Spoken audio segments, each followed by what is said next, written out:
오늘 한국 경제에서 벌어지고 있는 좀 이상한, 어찌 보면 모순적인 이야기를 해볼까 합니다. 자, 이 숫자 좀 보세요. 100만. 이게 뭘 의미하냐면요. 2024년 단 한 해 동안 문을 닫은 소상공인 업체 수입니다. 거의 1000만 개요. 이건 뭐 역대 최고 기록입니다. 근데 이상하지 않으세요?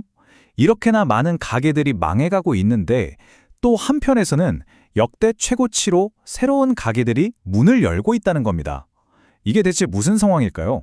바로 이 역설이 오늘 우리가 파헤쳐볼 한국 경제의 가장 뜨거운 현장입니다.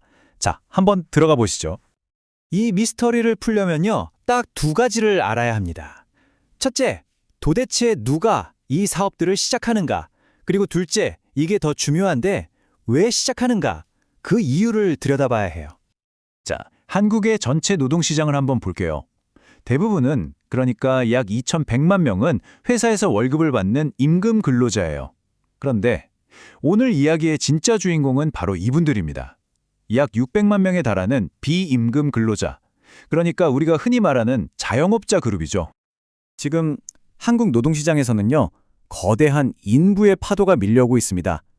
바로 베이비붐 세대, 그리고 70년대생으로 대표되는 X세대. 이분들이 이제 정년이 되거나 혹은 아직 정년이 아닌데도 평생을 바친 주된 일자리에서 밀려나고 있는 겁니다. 그런데 이분들 은퇴했다고 해서 유유지적하게 노후를 즐길 수 있는 상황이 아니에요. 아시다시피 기대 수명은 100세를 향해 가고 있잖아요.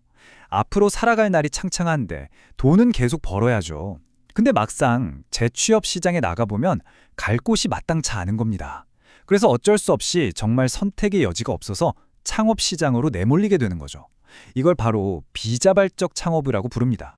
아니, 수십 년 경력을 가진 이 숙련된 인력들이 왜 재취업을 못하는 걸까요? 왜 이들을 위한 좋은 일자리가 없는 걸까요? 그 답을 찾으려면 시야를 좀 더 넓혀서 세계 경제의 판도를 봐야 합니다. 요즘 뉴스 보면 많이 나오죠? 미중 갈등 같은 지정학적 이슈 때문에 우리나라 대기업들이 투자를 국내가 아니라 미국에다 쏟아붓고 있습니다. 반도체 공장, 배터리 공장, 전부 미국에 짓는다는 소식 들어보셨을 거예요. 이게 무슨 말이냐면 원래대로라면 한국에 지었을 공장, 한국 사람을 뽑았을 그 일자리가 전부 해외로 빠져나가고 있다는 뜻입니다. 바로 여기서 결정적인 병목 현상이 생기는 겁니다. 매년 수백만 명의 베테랑 인력들이 은퇴라는 이름으로 쏟아져 나오는데 우리 경제는 이들을 다시 받아줄 만한 새로운 일자리를 만들어내지 못하고 있는 거죠. 물은 계속 쏟아지는데 빠져나갈 구멍은 좁아지는 그런 형국이에요. 자, 그럼 이제 그림이 좀 그려지시죠? 일자리에서 밀려난 수많은 사람들이 어쩔 수 없이 창업시장으로 몰려듭니다. 근데 문제는 다들 비슷한 생각, 비슷한 아이템으로 뛰어든다는 거예요.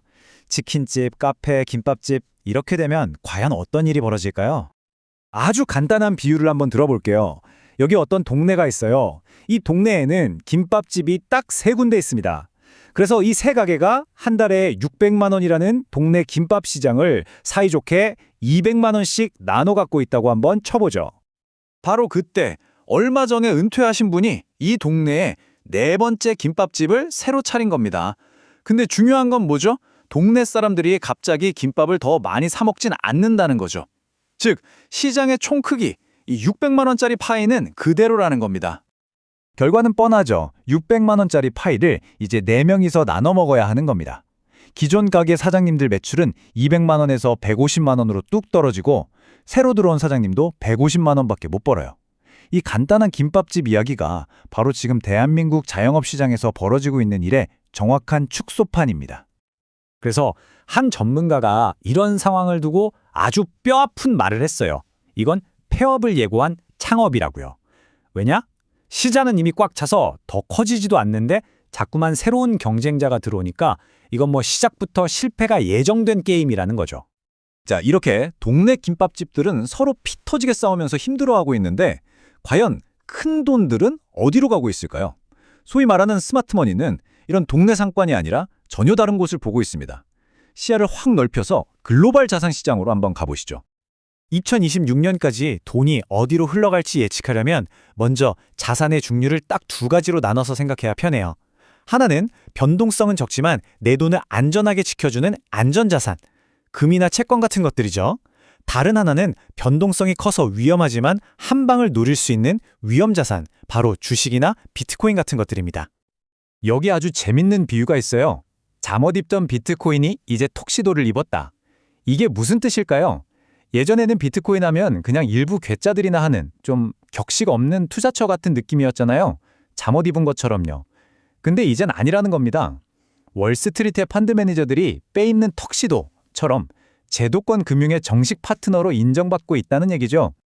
왜 갑자기 턱시도를 입게 됐을까요? 바로 이런 변화들 때문입니다. 거대한 자금을 굴리는 기관 투자자들이 시장에 본격적으로 뛰어들기 시작했고요. 심지어 미국에서는 퇴직연금으로도 비트코인에 투자할 수 있게 됐습니다. 관련 법들도 계속 만들어지고 있고요.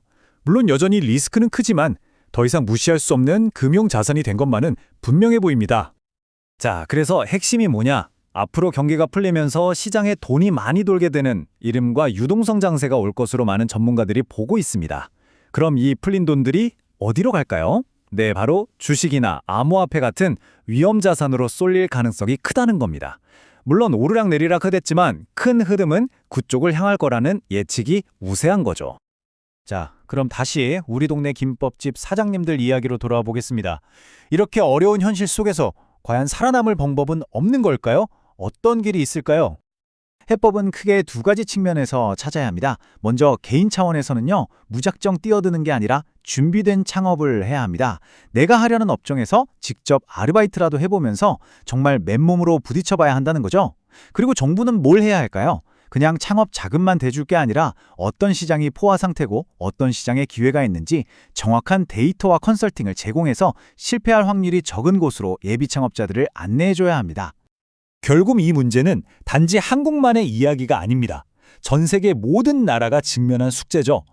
더 큰 수익을 찾아 전 세계를 떠도는 거대한 자본의 흐름과 우리 동네 골목에서 하루하루 열심히 살아가는 자영업자들의 생존, 이 둘 사이의 균형을 어떻게 찾을 수 있을까요? 이 질문을 여러분께 남기면서 오늘 이야기는 여기서 마무리하겠습니다. 감사합니다.